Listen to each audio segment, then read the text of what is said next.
Hey there, today I'm gonna show you how we shot a video like this. We'll go through each setup. I won't go into the editing into much detail, but I'll briefly explain what we did. If you're just getting into product videography and the amount of equipment might seem overwhelming, I'd still recommend watching. First, I'll share a few useful tips for beginners, and whenever possible, I'll show you how you can replace more expensive gear with cheaper alternatives. And if you watch all the way to the end, you'll find out how much time we spent shooting this video. That might also help you figure out how much you should charge for this kind of work. So let's start with the very first shot. The camera is mounted on a slider and a pan and tilt head, as you can see, and it's set up vertically. The bottles are lined up in a row sitting on a colored backdrop with the exact same color used for the backdrop behind them. Godox S30 is lighting the background. The second light is a little more advanced, a Godox VL300 with an optical attachment. The idea here was to have just the silhouettes appear at first and then gradually bring the light onto the bottles. So we used an iris diaphragm on the optical attachment.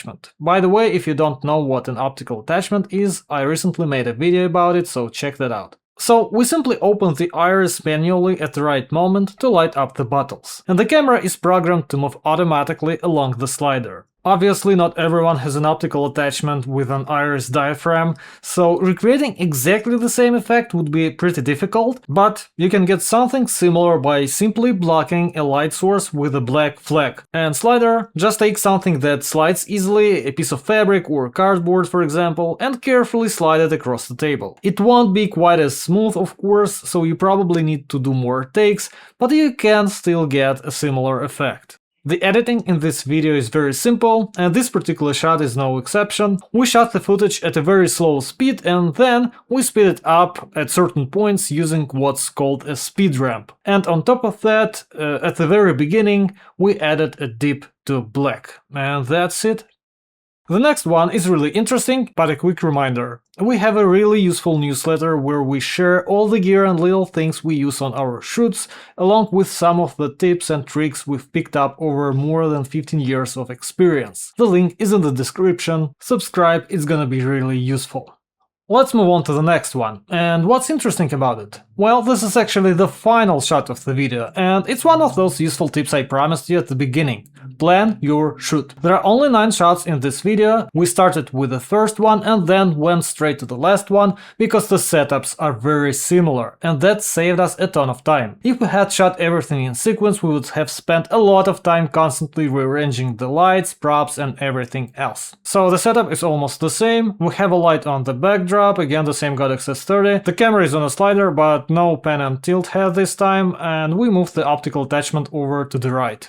This time we closed down the iris on the optical attachment while turning the light away by hand so that the bottles would end up completely in the dark. The editing is basically the same. We used a speed ramp again, but this time there's a slight speed up at the beginning.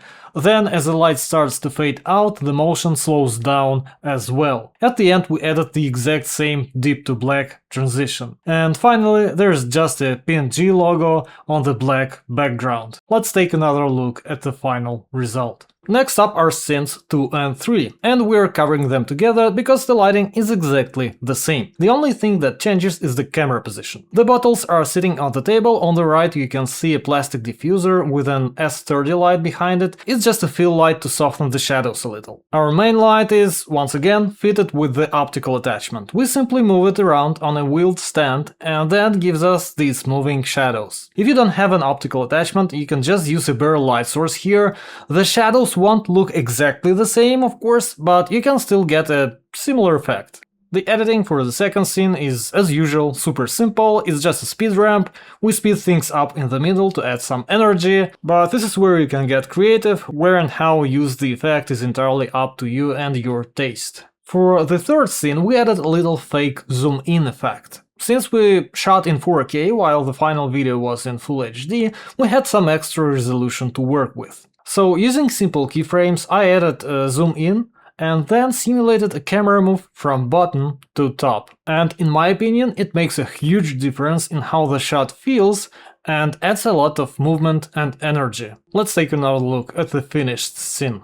Next, 4 and 6, nothing changes here, not the lighting and not even the camera position. Only the framing changes slightly. We're using two light sources here, one is lighting the background while the other is coming from the left and lighting the bottles through a large diffuser. On the opposite side we have a small white reflector. The cap with the brush, as you can see, is simply attached with double-sided tape. On a stand we have a bottle, and we simply lift it by hand, dip the brush in and film the result. But I can tell you right away, you'll probably need quite a few takes before you get a nice one. In scene 6, as I mentioned, the lighting is exactly the same, we simply changed the position of the brush and did the exact same thing again. In the edit, we're taking advantage of that extra resolution again, but this time, instead of moving our imaginary camera up and down, we're doing a zoom in. In scene 6, I first had to speed things up at the beginning because the drop was forming too slowly, so I sped that part up. Then I added another fake camera move, this time moving from top to bottom.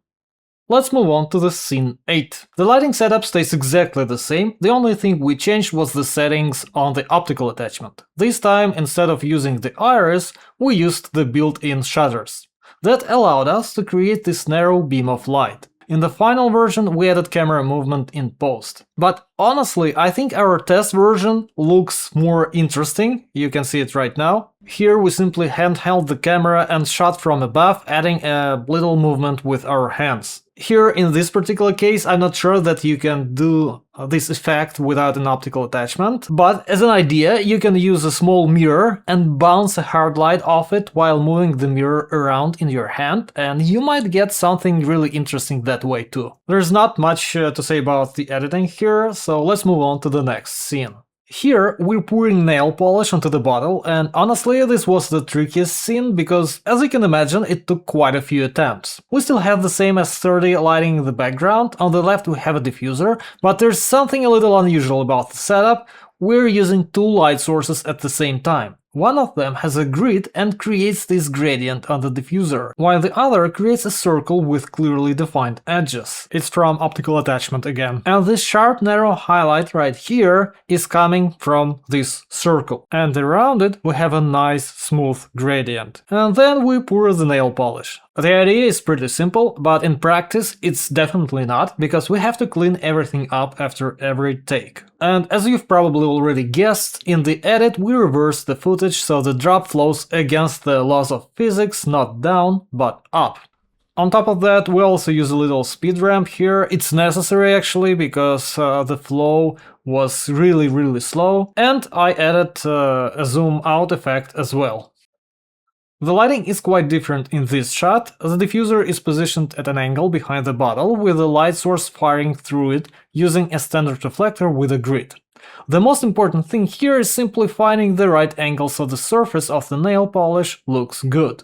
We also have a metallic reflector on the left, which adds some light to the polish as well. Since we're shooting such a small object, you really don't need to use a diffuser this huge. You can use, for example, a fairly small piece of the milky acrylic. And that's it, we just move the brush around and shoot. And in the edit I added some fake camera movement again, using the same technique as before. I zoomed in slightly and then added the movement with keyframes. As you can see, the whole process is pretty simple, but it's definitely not quick. The shoot itself took us a full workday, or actually a little less, and I spent about 3 hours on the edit, but we didn't just create a storyboard for this project, we also made a test shoot. Sometimes we do this, sometimes we don't. So what's the point of a test shoot? Basically, we shoot a very rough version when we're not sure how the shots will work together or what the final video will look like. Then we do a very quick rough edit, and that gives us a pretty good idea of what needs to be changed,